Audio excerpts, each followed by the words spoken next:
Good morning, Excellence family. Today is Tuesday, and you know what that means. It's Title Tuesday, and we were able to catch up with Paul Sarone. Good morning, Paul. How are you?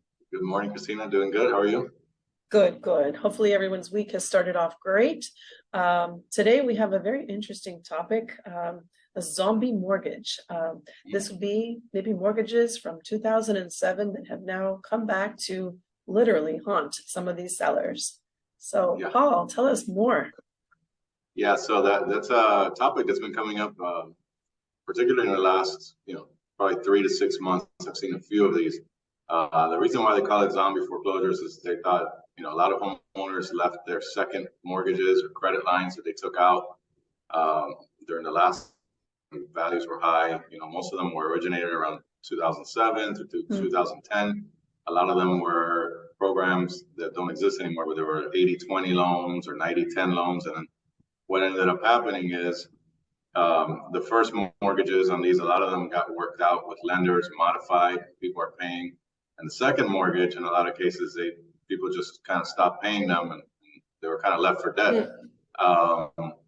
But what happened is those second mortgages, a second mortgage has a second in line to the first mortgage to be able to foreclose, which is what a bank can do when you don't pay them. In this case, since values had dropped so significantly, that second mortgage had no incentive to foreclose because they would need to pay off the first mortgage first. Whatever was left over was going to go to them, which in this case was nothing. So it wasn't worth the foreclosure because they weren't going to get paid. So a lot of them, a lot of these were sold to debt collection agencies. Some of them stayed, and they just would send a statement every month but not get paid every month. Balances would grow. But now with the recent increase in property values here in Florida, a lot of those second mortgages started getting bought up by more aggressive collection agencies now, probably for pennies on a dollar. And those guys analyze properties and say, well, we're owed 70,000. There's a first mortgage that's 400,000, but we're seeing comps now for 600,000. So we're going to foreclose. So what ends up happening is I've had a few agents reach out because they're going to take a listing and there's a foreclosure. And when I look, it's a second mortgage foreclosure. The first mortgage is being paid on time. Even if you're paying the first mortgage, the taxes, the insurance, if you have that second mortgage, they do have a right to foreclose. So what's happening is that the $50,000 second mortgage hasn't been paid in 10 years, but has been accumulating interest and attorney's fees and costs, and it's now $80,000, $90,000. And now they want to get paid. And people with the current environment where you can't just refinance in most cases, because maybe they have a 2 or 3% on that first mortgage, they have to refinance the whole thing. So in some cases, it is leading people wanting to sell.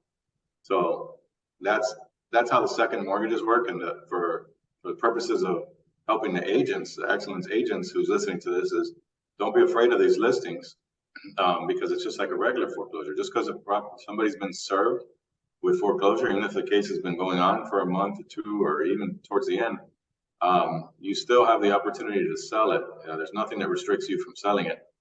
A lot of these cases are not even short sales. There's enough equity to cover the first mortgage, the second mortgage that's foreclosing, the real estate commissions and closing costs, and still, have the seller walk away with some money. So that's the best option, obviously, for an agent is if their client wants to sell their home. There are also options for a homeowner who this happens to potentially work out a settlement with a second or a modification. But the first few that I've seen, these collection agencies are not interested in a long-term rework of the modification of the mortgage. They just want to get paid their lump sum. So it's left some people scrambling, and it's an interesting topic. But the reason why they're called the zombie mortgages is because they were left for dead and forgotten, and now they've come back from the dead and they're creating some problems. And They're coming back. Something that we're seeing. Yeah. Well, and I think most people don't realize that the second position lender can actually foreclose, even if there's a first there that's being paid as agreed. It just has to make business sense for them, which is happening now. But there is a statute of limitations. That's one of the first things I asked during consultation. Florida has a 5-year statute of limitations on debt collection, but that doesn't mean if you haven't paid them in 5 years, you don't have to pay them anymore. It means 5 years of the debt being abandoned. So if you never heard from the lender again and they show up 10 years, sign. But in a lot of these cases, these lenders are not dumb. They will send a notice, they'll send a letter, certified letter periodically, and clients are like, yeah, I think I received something. And, if you challenge them on those grounds, they'll produce the proof that, hey, we didn't abandon the debt, we just weren't getting paid, and we had no way of enforcing it until now. Until these values come up like they are now. Yeah, and that's the downside of it, I guess. If you weren't paying your second mortgage, a lot of people just completely even forgot that they had those loans. They plan to stay in the house, and then now they've been there a long time, and now they're kind of left scrambling. Like I said, they can't. A lot of them, it doesn't make sense, or they don't qualify to refinance because of the rates being almost double what they have now. So they're kind of stuck in a tough situation now where people are having to sell because of that. And that's where, for an agent, there's opportunity, and when we can assist. Sometimes these foreclosures do need to be defended. So, they would need to hire us to appear in court.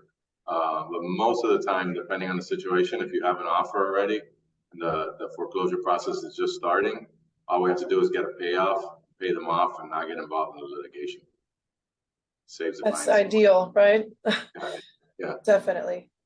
Yeah. Well, I think the main thing is that, if you see something like this, if you hear something about a zombie mortgage or anything like this about title, don't fret. You know that you have our title attorney, Paul, here to support us. Any questions that come up, Paul, they can also email you directly, right, at paul@excellencetitle.com. If there's a question like this, a sticky scenario, right. He can take a look at it and kind of guide you. I'm here as our agent concierge, so any questions that pop up, please don't hesitate to reach us by phone at the corporate line 305-595-7355, and it's the option for title. You could also reach us at support@excellencetitle.com. We're happy to assist as you navigate through these changing times. We are here to support you. Questions that come up, please don't hesitate to reach out. We are here to serve you exclusively for our agents. Paul, thank you so much again for explaining this to us. Now we know what that is and we don't have to fret.